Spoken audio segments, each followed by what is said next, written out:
सूरज भगवान रोज उठते और जग में प्रकाश देने चले जाते। एक दिन भगवान को लगा कि राना दे सुखती चली जा रही है, तो राना दे से पूछा कि तुम्हारे मन में क्या है। राना दे बोली, मेरे मन में खीर खांड के भोजन की इच्छा है।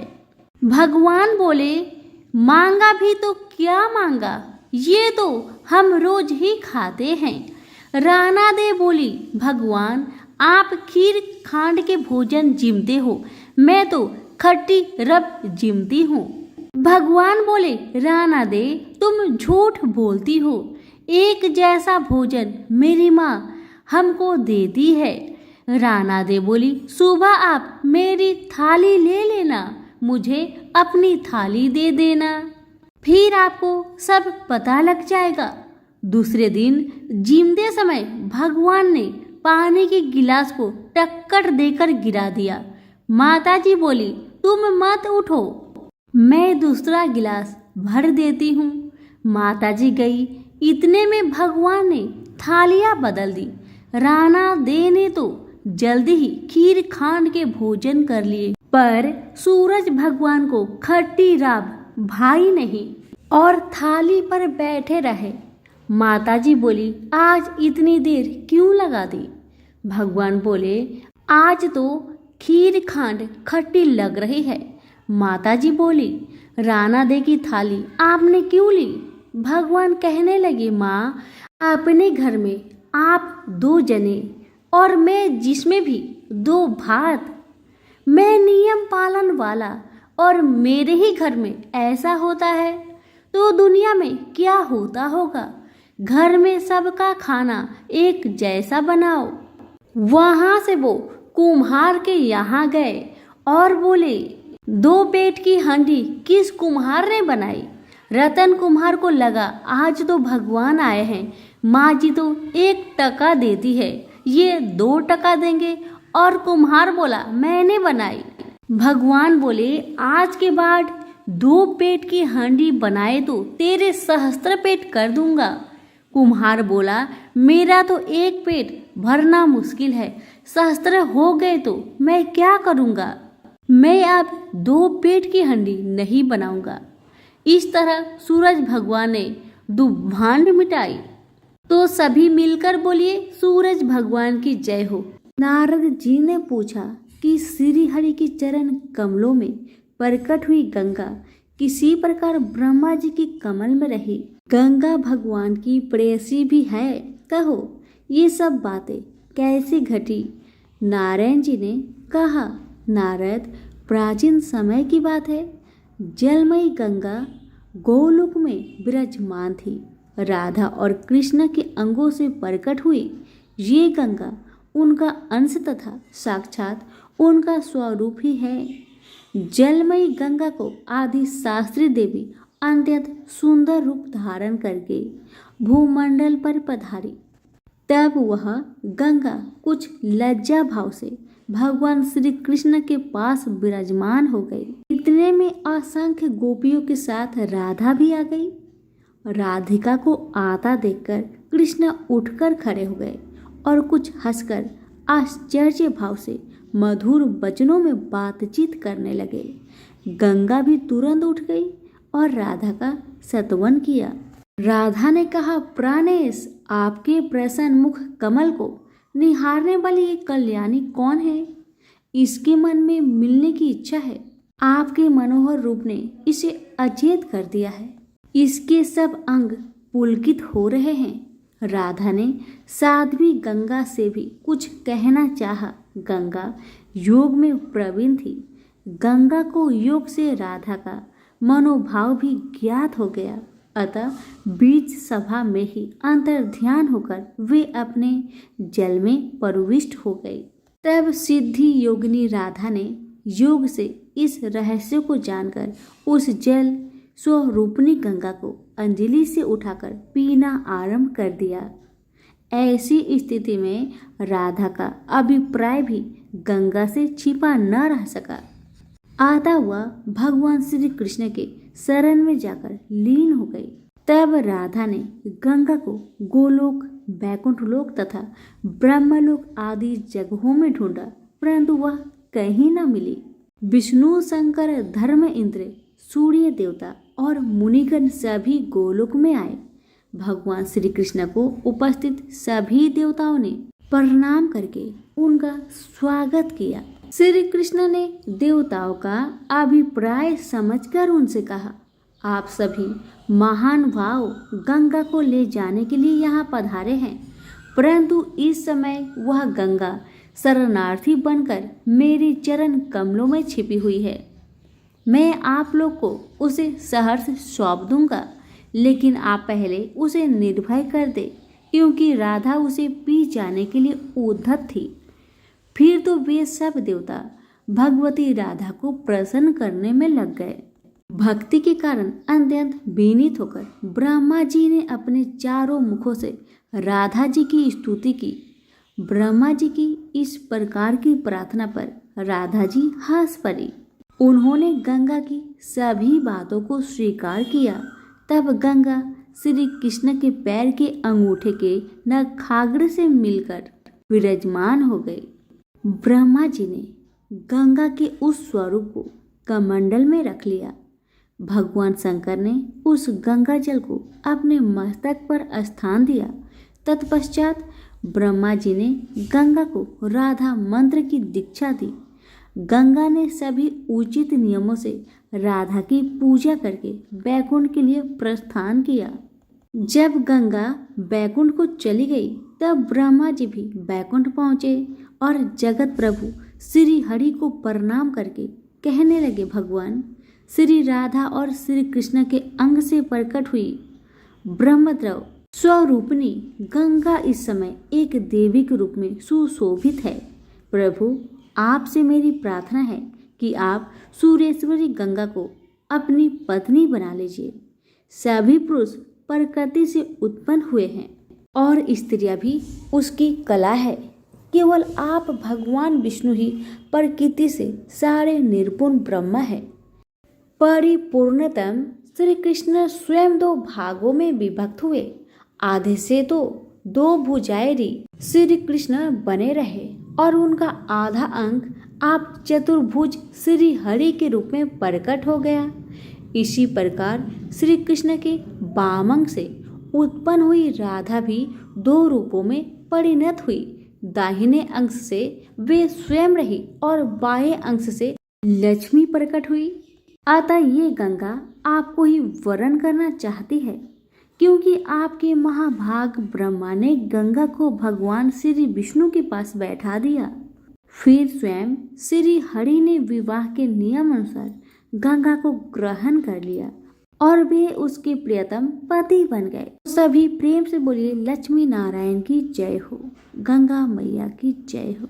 समुद्र मंथन के समय जब लक्ष्मी जी प्रकट हुई, कौस्तुभ मणि और लक्ष्मी जी विष्णु जी को मिले। जब विष्णु जी लक्ष्मी जी को अपनी पत्नी के रूप में स्वीकार करने लगे, तब लक्ष्मी जी ने कहा, मेरी एक बड़ी बहन और लक्ष्मी भी है, और सनातन धर्म में कहा गया है कि पहले बड़ी बहन का विवाह होने के बाद ही छोटी बहन का विवाह होता है। आप पहले मेरी बड़ी बहन और लक्ष्मी का विवाह संपन्न कराए। तब एक उद्धालक नामक तपस्वी से विष्णु जी ने और लक्ष्मी का विवाह कर दिया। और लक्ष्मी के लाल नेत्र, दुर्बल शरीर, रूखे बाल थे, किंतु विष्णु जी के वाक्य के अनुसार उद्धालक ने उनसे विवाह किया और उन्हें अपने आश्रम ले गए। आश्रम में हवन सामग्री, वेद मंत्र, इन सब के होने के कारण लक्ष्मी को बहुत परेशानी हुई।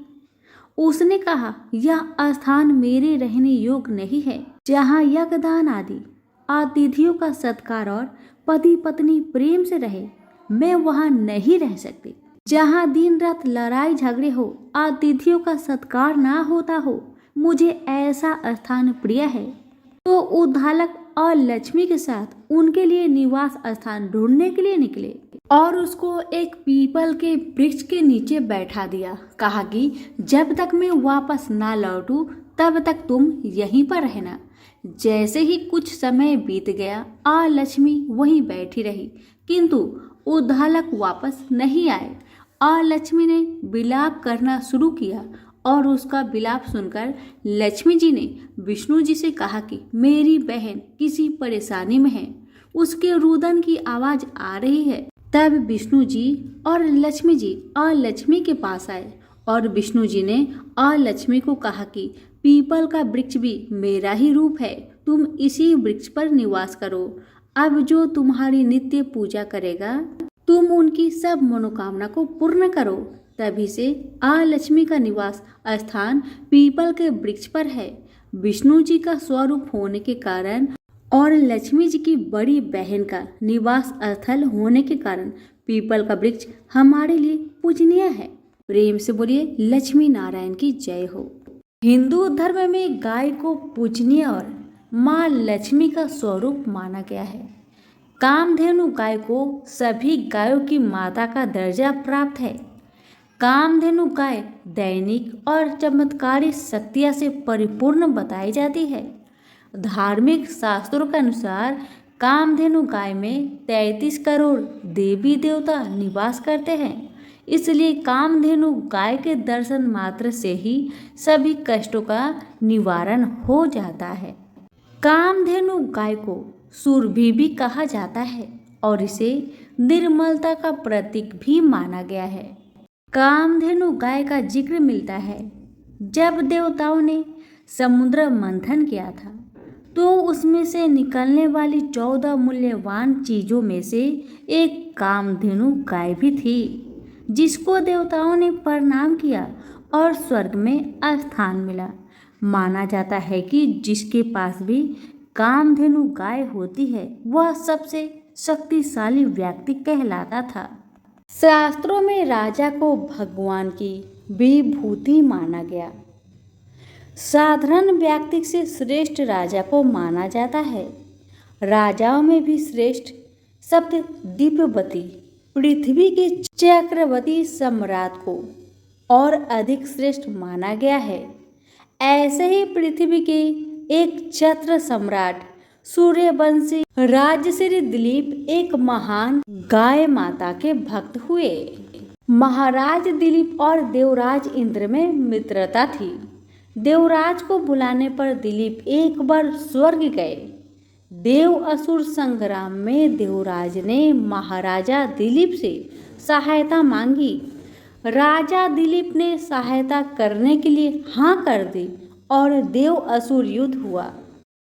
युद्ध समाप्त होने पर स्वर्ग से लौटते समय मार्ग में कामधेनु मिली, किंतु सम्राट दिलीप ने पृथ्वी पर आने की आतुरता के कारण उसे देखा नहीं। कामधेनु को उन्होंने प्रणाम नहीं किया, न ही प्रदक्षिणा की। इस अपमान से रुष्ट होकर कामधेनु ने श्राप दिया, मेरी संतान नंदिनी गाय यदि कृपा करे तो यह पुत्रहीन ही रहेगा। महाराज दिलीप को श्राप का कुछ पता नहीं था, किंतु उनके कोई पुत्र न होने से वे स्वयं महारानी तथा प्रजा के लोग भी चिंतित व दुखी रहते थे। पुत्र की प्राप्ति की इच्छा से महाराज दिलीप रानी के साथ कुलगुरु महर्षि वशिष्ठ के आश्रम पर पहुँचे। महर्षि सब कुछ समझ गए। महर्षि ने कहा, यह गौ माता के अपमान का पाप का फल है। सुरभि गौ की पुत्री नंदिनी गाय हमारे आश्रम में विराजती है। महर्षि ने आदेश दिया, कुछ काल आश्रम में रहो और मेरी कामधेनु नंदिनी की सेवा करो। महाराज ने गुरु की आज्ञा स्वीकार कर ली। महारानी सुदक्षिणा प्रातःकाल उस गौ माता की भली भांति पूजा करती, आरती उतारकर नंदिनी को पति के संरक्षण में वन में चराने के लिए विदा करती। सम्राट दिन भर छाया की भांति उसका अनुगमन करते, उसके ठहरने पर ठहरते, चलने पर चलते, बैठने पर बैठते और जल पीने पर जल पीते। संध्या काल में जब सम्राट के आगे आगे सदैव परसुत्ता, बाल बत्सा, नंदिनी आश्रम को लौटती तो महारानी देवी सुदक्षिणा हाथ में अक्षत पात्र लेकर उसकी पर दक्षिणा करके उसे प्रणाम करती और अक्षतादि से पुत्र प्राप्ति रूप अभिष्ट सिद्धि देने वाली उस नंदिनी का विधिवत पूजन करती। अपने बछड़े को यथेच पान कराने के बाद दूहली जाने पर नंदिनी की रात्रि में दंपति पुनः परिचर्या करते। अपने हाथों से कोमल हरित सल्प कवच खिलाकर उसकी परितृप्ति करते और उसके विश्राम करने पर शयन करते। इस तरह उसकी परिचर्या करते 21 दिन बीत गए। एक दिन वन में नंदिनी का अनुराग करते महाराज दिलीप की दृष्टि क्षण भर आरण्य की प्रकृति सुंदरता में अटक गई कि तभी उन्हें नंदिनी का आर्तनाद सुनाई दिया। वह एक भयानक सिंह के पंजों में फंसी छटपटा रही थी। उन्होंने आक्रमण सिंह को मारने के लिए अपने तरकस से तीर निकालना चाहा, किंतु उनका हाथ झटपट निश्चेष्ट होकर वहीं अटक गया। वे चित्र लिखे से खड़े रह गए और भीतर ही भीतर छटपटाने लगे। तभी मनुष्य के वाणी में सिंह बोला, उठ राजन, तुम्हारे शस्त्र सांधन का श्रम उसी तरह व्यर्थ है जैसे वृक्षों को उखाड़ देने वाला परभंजन पर्वत से टकराकर व्यर्थ हो जाता है। मैं भगवान शिव के गण निकुंभ का मित्र कुंभोदर हूँ। भगवान शिव ने सिंह वृत्ति देकर मुझे हाथी आदि से इस वन के देवदारुओं की रक्षा का भार सौंपा है। इस समय जो भी जीव सर्वप्रथम मेरे दृष्टि पथ में आता है वह मेरा भक्ष्य बन जाता है। इस गाय ने इस संरक्षित वन में प्रवेश करने की अनधिकार चेष्टा की है और मेरे भोजन की बेला में यह मेरे सम्मुख आई है, अतः मैं इसे खाकर अपनी सुधा शांत करूंगा। तुम लज्जा और गलानी छोड़कर वापस लौट जाओ। किंतु परंतु काकातर दिलीप भय और व्यथा से छटपटाती नेत्रों से अविरल अश्रुधारा बहाती नंदिनी को देखकर और उस संध्या काल में अपनी माँ की उत्कंठा से प्रतीक्षा करने वाले उसके दूध मुहे बछड़े का स्मरण कर करुणा विगलित हो उठे। नंदिनी का मातृत्व उन्हें अपने जीवन से कहीं अधिक मूल्यवान जान पड़ा और उन्होंने सिंह से प्रार्थना की कि वह उनके शरीर को खाकर अपनी भूख मिटाओ और बाल बच्चा नंदिनी को छोड़ दो। सिंह ने राजा के इस अद्भुत प्रस्ताव का उपहास करते हुए कहा, राजन, चक्रवर्ती सम्राट हो, गुरु को नंदिनी के बदले करोड़ों दूधार गौ देकर प्रसन्न कर सकते हो। अभी तुम युवा हो, इस तुच्छ प्राणी के लिए अपने स्वस्थ सुंदर शरीर और यौवन की अवहेलना कर जान की बाजी लगाने वाले सम्राट लगता है। तुम अपना विवेक खो बैठे हो। यदि प्राणियों पर दया करने का तुम्हारा व्रत ही है तो भी आज यदि इस गाय के बदले मैं तुम्हें खा लूंगा तो तुम्हारे मर जाने पर केवल इसकी ही विपत्तियों से रक्षा हो सकेगी, और यदि तुम जीवित रहे तो पिता की भांति संपूर्ण प्रजा की निरंतर विपत्तियों से रक्षा करते रहोगे। इसलिए तुम अपने सुख भोक्ता शरीर की रक्षा करो। स्वर्ग प्राप्ति के लिए तप त्याग करके शरीर की कष्ट देना तुम जैसे अमित ऐश्वर्यशाली के लिए निर्थक है। स्वर्ग, अरे वह तो पृथ्वी पर है, जिसे सांसारिक वैभव विलास के समग्र साधन उपलब्ध है, वह समझो कि स्वर्ग में ही रह रहा है। स्वर्ग का काल्पनिक आकर्षण तो मात्र विपिनों के लिए ही है, संपन्नों के लिए नहीं।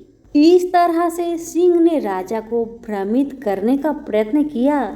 भगवान शंकर के अनुचर सिंह की बात सुनकर अत्यंत दयालु राजा दिलीप ने उसके द्वारा आक्रांत नंदिनी को देखा तो आश्रुपूरित कातर नेत्रों से उनकी ओर देखते हुए प्राण की रक्षा की याचना कर रही थी।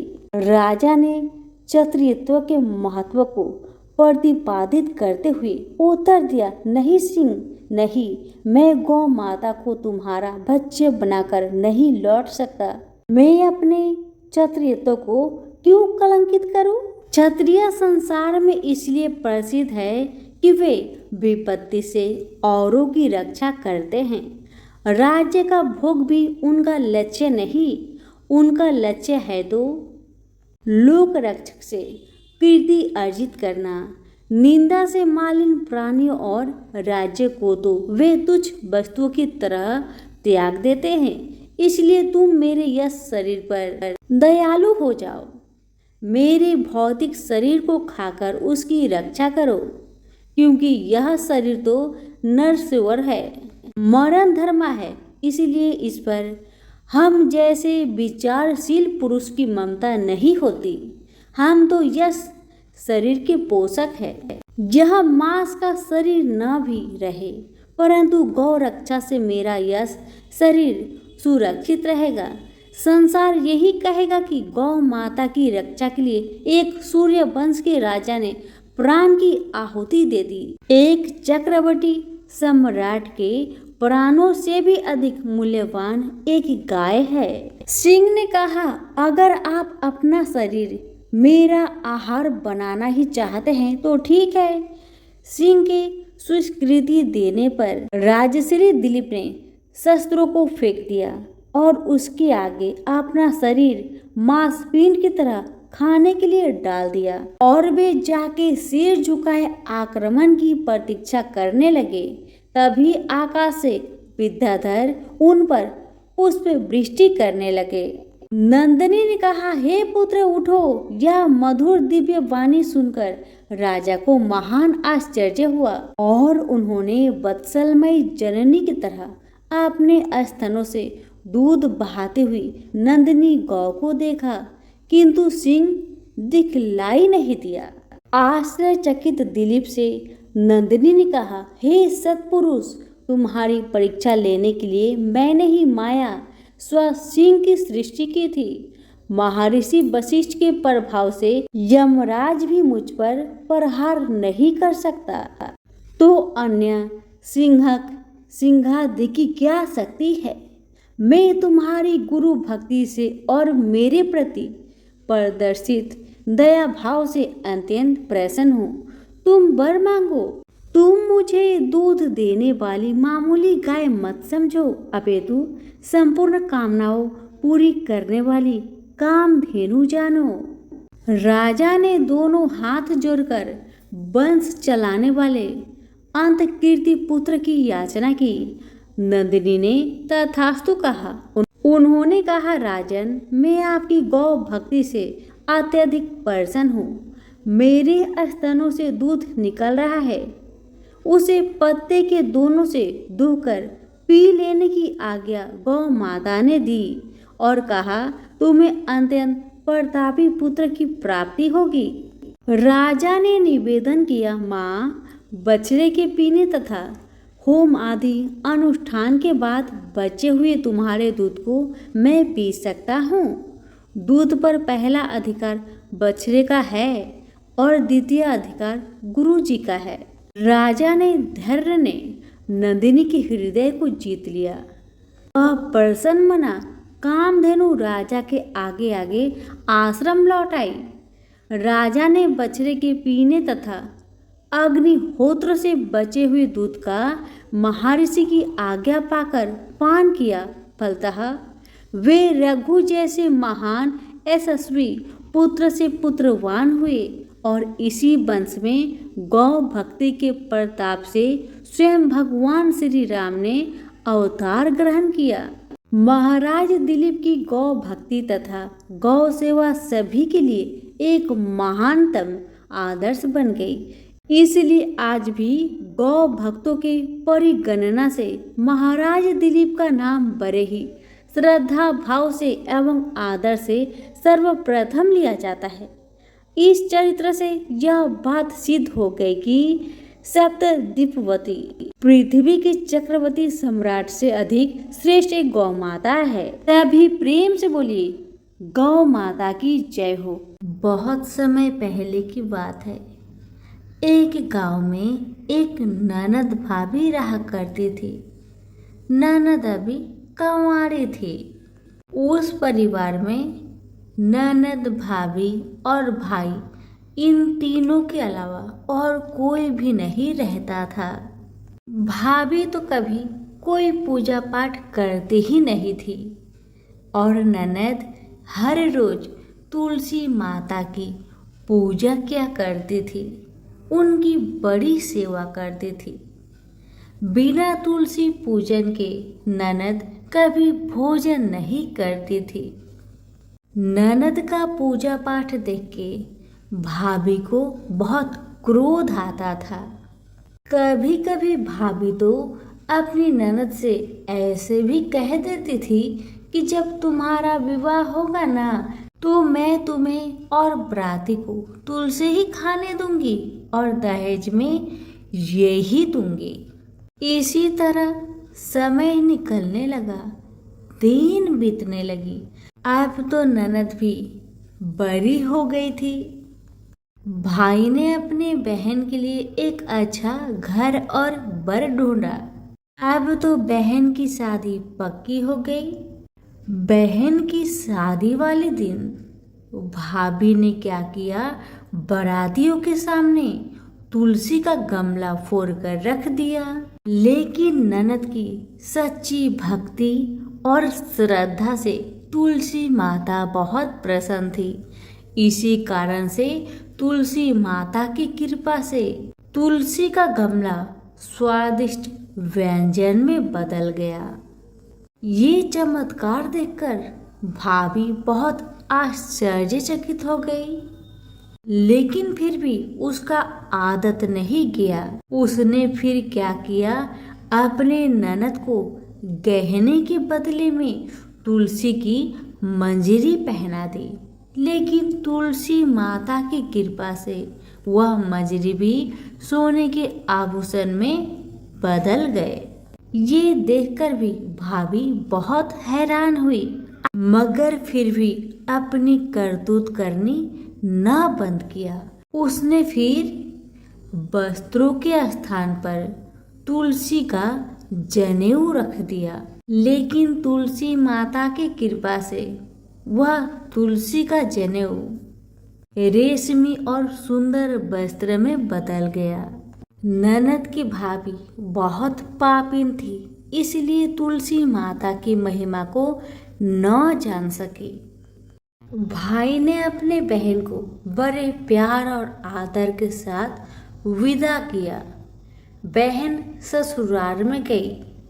ससुराल वाले उसके दहेज आदि के बारे में बहुत बड़ाई करने लगे। जब ये बात भाभी को मालूम हुई तो उसे बड़ा आश्चर्य हुआ और तुलसी जी की पूजा का महत्व उसको समझ में आ गया। भाभी की एक लड़की थी। अब भाभी सोचने लगी, क्यों ना मैं भी अपनी बेटी को तुलसी माता की पूजा करने को कहूँ। अब तो भाभी अपनी लड़की से कहने लगी कि तू भी तुलसी माता की सेवा कर, तुझे भी बुआ की तरह फल मिलेगा। पर लड़की अपनी माँ के जैसी ही थी, उसे तुलसी की सेवा में मन नहीं लगता था। भाभी की लड़की हर रोज सुबह स्नान करके ऊपर के मन से अपनी माँ की बात रखने के लिए तुलसी माता की पूजा कर लिया करती थी, मगर मन उसका पूजा में कभी नहीं लगा। इसी तरह समय बीतते गया। इस बार भाभी ने खुद अच्छा घर और वर देखकर अपनी बेटी का विवाह तय किया। और जब विवाह का समय आया तो भाभी ने सोचा, जैसा व्यवहार मैंने अपनी ननद के साथ किया वैसा ही व्यवहार मैं अपनी बेटी के साथ करूंगी, क्योंकि मैंने जो ननद के साथ व्यवहार किया उसी व्यवहार के कारण ननद को इतनी इज्जत मिली थी। क्यों ना मैं भी अपनी लड़की के साथ वैसा ही व्यवहार करूं। अब जैसे ही बाराती वाले आए, भाभी ने तुलसी जी का गमला को फोड़कर बाराती के सामने रख दिया, परंतु इस बार मिट्टी मिट्टी ही रही। मंजरी व पत्ते भी अपने पूर्व रूप में ही रहे तथा जनेऊ ही रहा।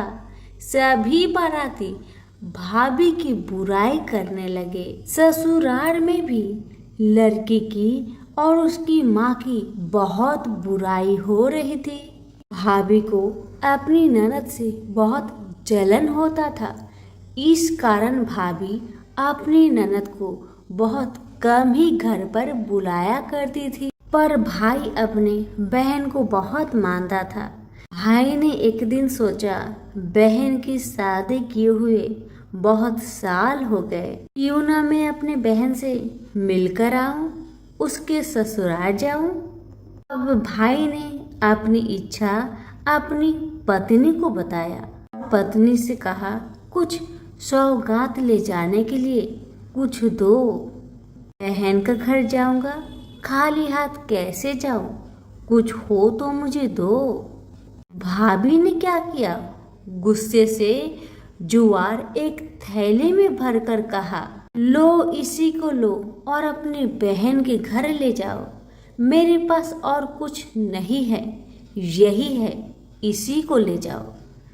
बेचारा पति दुखी मन से चल दिया, वही जुआर भरे थैले को लेकर, और मन ही मन में सोचते जा रहा था, भला कोई भाई अपने बहन के ससुराल में जुआर ले जाता है।